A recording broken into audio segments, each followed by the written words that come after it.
Hello mga friends! Hello!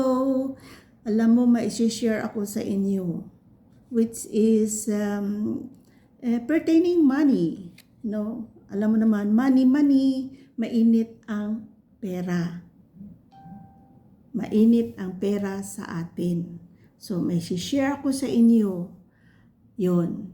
Alam mo, hindi ka babaguhin ng pera. Ipapakita niya kung sino ka talaga. You know what's interesting about money?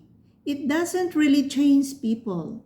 It rebels them. When you have little money shows how you handle limits. So, pag wala kang masyadong pera, lumalabas na pwede kang magtiis, di ba?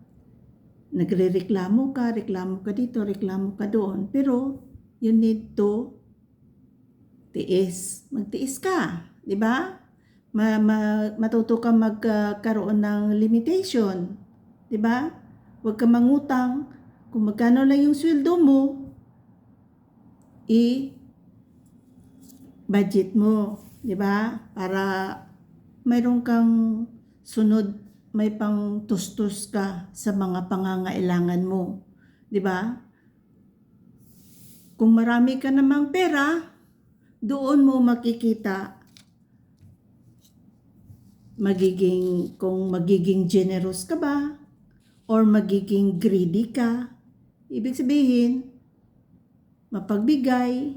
Kasi dalawang klase yung mapagbigay, di ba?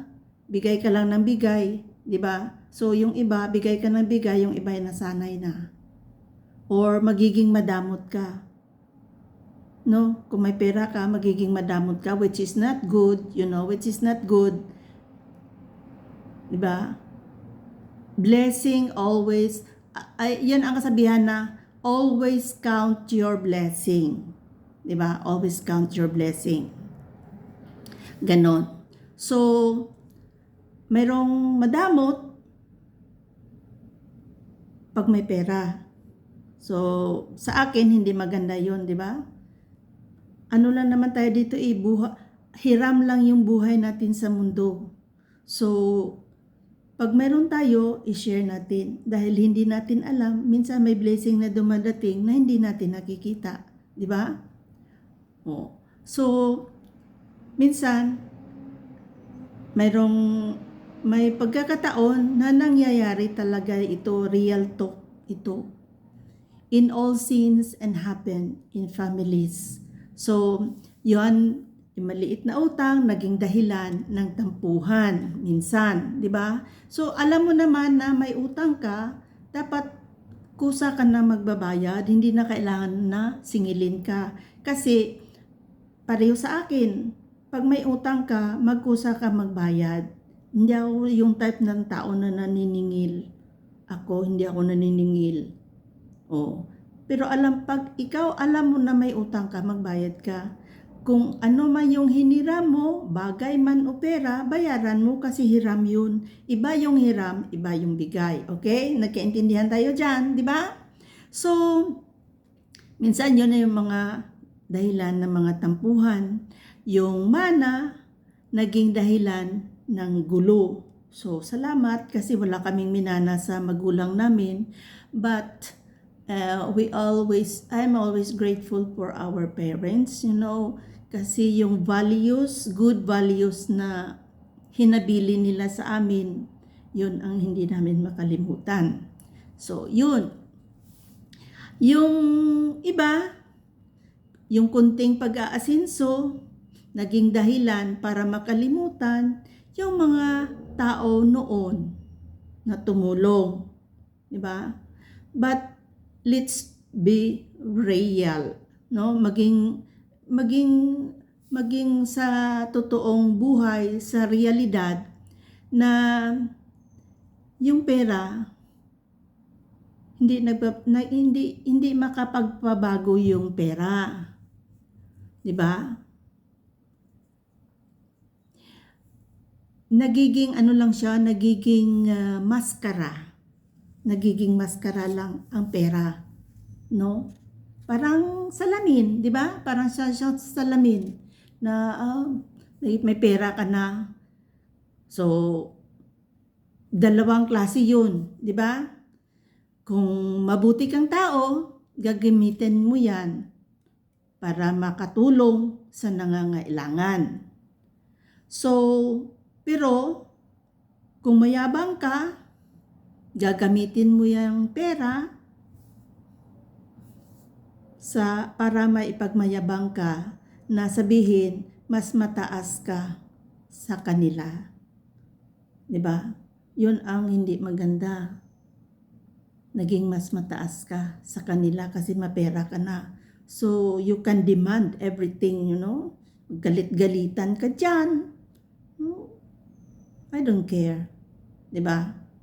Basta yung tama. Alam mo, hindi mo naman madadala yung pera pag ikaw ay nawala sa mundo. 'Di ba? So, let's just be kind to one another. Tapos, yung mga iba dyan, nagkapera dahil nanalo sa lottery, siyempre, nagpapatayo sila ng mga bahay, mga shelter homes para sa mga mahihirap, ganon. And then, sometimes, yung iba na nanalo sa mga lottery, pero hindi pa rin nakapagbayad ng kanilang mga pinag-utangan. No?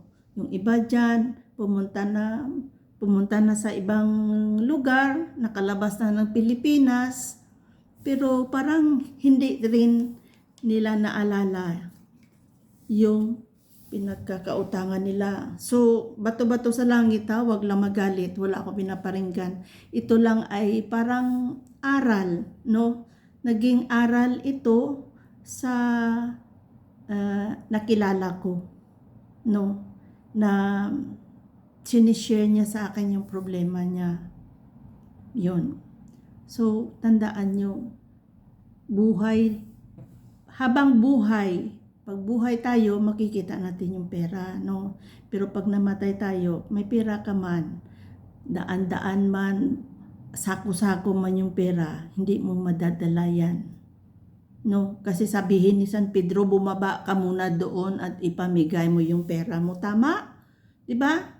So, just be humble and compassionate. Ganon. So, ganon lang. Ganon lang ang buhay natin. No? So, yung pera, money doesn't change who we are. No? It only makes it clearer, no? Na to everyone to see. No? Ang pera, hindi lang of course, yung pera, kasi yung pera, mabili mo kung ano gusto mo, di ba? Pero, pag may pera ka, wag mong gamitin sa kayabangan nga di ba? Wag ka maging mayabang, no? Those helpless, those people in need, you need to help.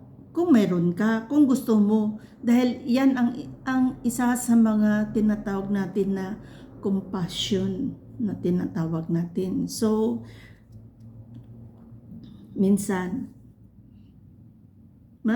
makakaisip din tayo na minsan may mga tao na mapipera, pero pag may namamali mo sa kanila, humingi ng tulong, ay basta na lang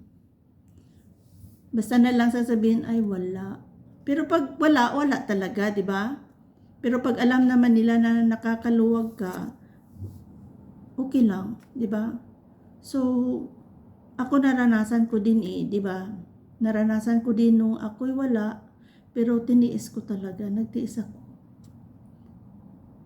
ako, tahimik ako. Dasal lang na one day, Lord, makakaraos din ako. Yun lang. Di ba?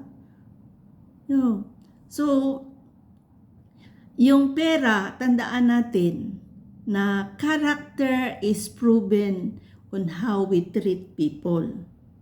Kaysa whether their wallet is empty or full, no? Because at the end of the day, mas mabuti pa rin naging mayaman ka sa integridad, no?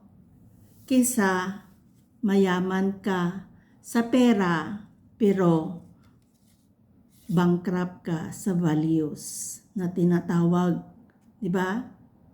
Nawala yung maganda mong pag-uugali, nagiging bastos ka, di ba? So that is values na tinatawag. Yun. So let's just be kind, no? Alam mo, minsan yung mga tao, sasabihin nila na hirap sila, no? Kadalasan dito sa sa ibang bansa, yung mga OFWs na iyan. Tatawag yung mga pamilya na sa Pilipinas, birthday ko bukas, birthday ko sa ganitong date, ganon. O, sige, si nanay naman padala ka agad kahit wala. Alam niya na gipit siya. Diba? Magkano lang yung sweldo? O, siyempre, pagdating ng sweldo mo, divide mo na yun, budget mo na yun. O, tapos pag may doon sa pamilya mo, nanghingi ng pambili ng cake, Sus Mariosep, ako ilang taon na ako dito, never pa ako nakapag ng mga cake na celebrate na yan, di ba? Di bali, as long as you are healthy, no? Healthy and strong, hindi mo na kailangan maghanda pa. So let's just be simple, let's just be kind, humble, with integrity. Diba? That's all. Maraming salamat po.